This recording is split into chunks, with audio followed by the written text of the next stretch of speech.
I wanted to ask you one thing that, you have mentioned about the Srimad Bhagavatam and that how it talks about the process of moksha, and that's the only purpose for every soul. And they also lay out a whole process and stages of moksha. So what would that be? Of course, you have spelled out the PBS. And the other question I have is about when you go on the path of spirituality and tapasya, does a lot more suffering come to you because the devilish functions attack you? Other people, Okay. other human beings in your environment, nature also starts to test you. Okay. Is that what happens? Okay, I'll take it one by one. Like Yeah, your sure. first question and then the second question. Okay, so I'll go one by one on it. Okay, so the first question was about Srimad Bhagavatam and Moksh and this word Moksh which is used.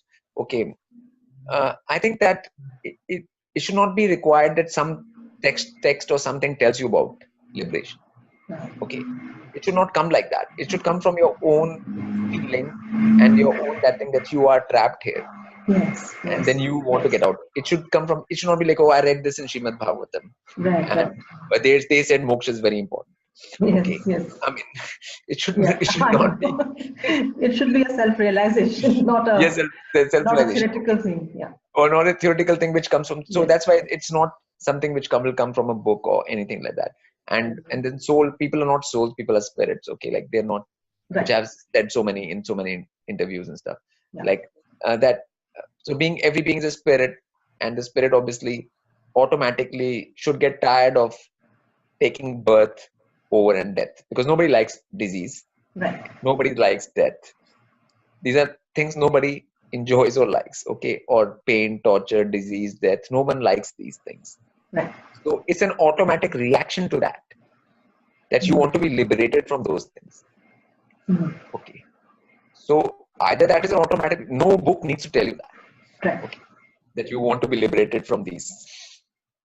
True. Yeah, True. that has to come from within you. And the thing is that what happens is that once you start working towards that, liberating yourself, Right. okay, there might be some pressure from the fellow inmates that, okay, like if you're trying to break out of a prison, for example, there's somebody's in a prison and you're trying to break out of a prison. Right. Okay, the fellow inmates might be like, oh, like, why should you get out? Like, that's so true. That makes sense. Right. I mean, people say, like in a crabs, even like if you take a jar and put a lot of crabs in, true, and if one crab tries to get out, others try to pull it back. Pull it back, yes. Yeah. So that's all what happens. Yes. Okay, so that's coming to your second part of your question. Yeah, okay. True. So that is the thing. Like, so if you think of this as a prison, and if somebody's trying to break out of the prison, then there will be some pressure from the fellow inmates, because that's not what they're trying to do. Okay. Yes. That's not there. So the person who is started to do that has to maintain more of a distance. Okay. From other fellow inmates. Right.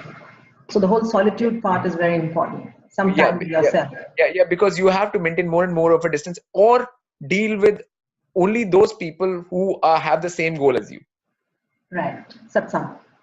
Yeah. So once you are dealing with all those beings who are also trying to get out, right. and you're also trying to get out, then you will not face those problems.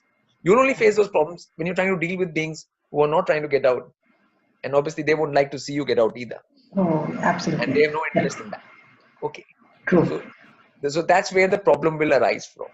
Misery loves company. Let's all be miserable together. Yes. Right. So, but you have to understand, like here, once you go on that path, okay, I want to break out of the prison.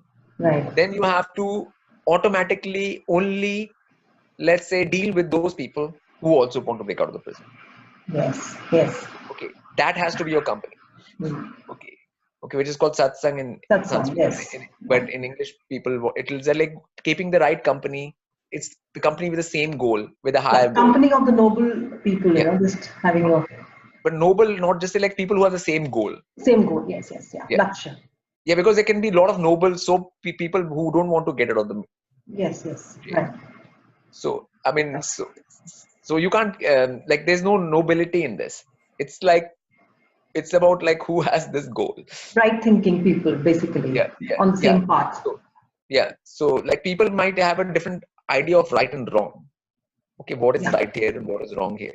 True. This is getting out of the whole game here is beyond the right and wrong of here. True. Yes. Okay. It is beyond that, like it is beyond, it is more smarter sense. Right.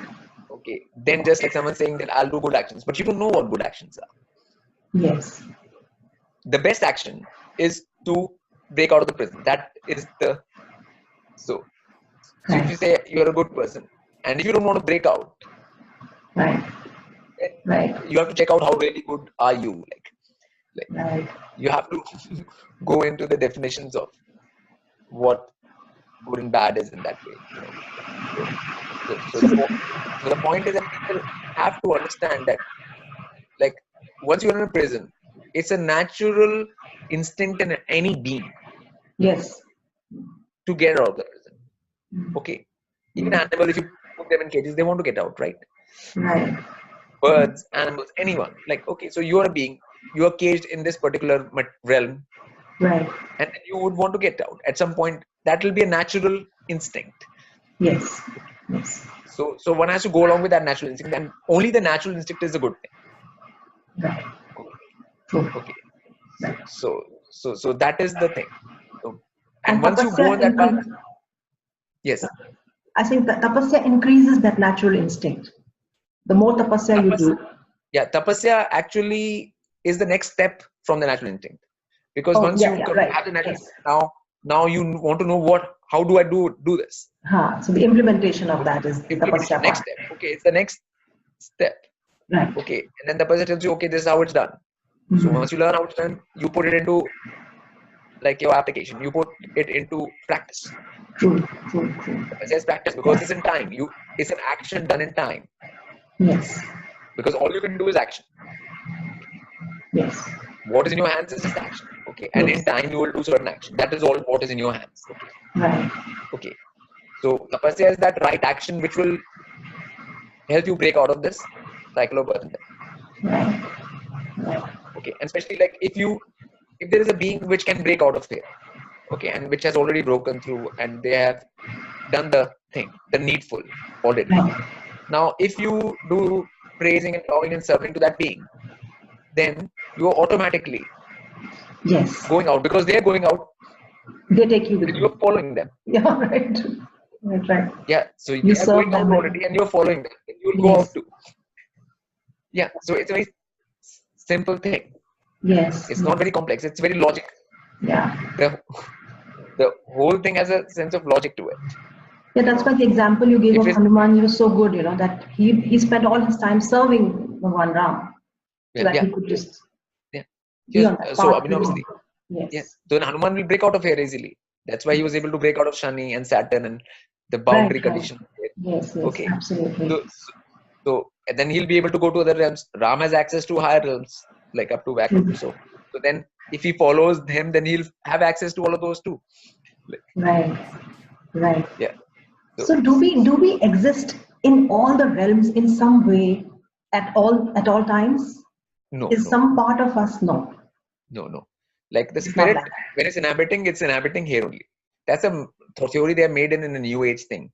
Yeah, it's like a parallel universe. That your higher self is existing somewhere else, and you are here, and your higher self is up.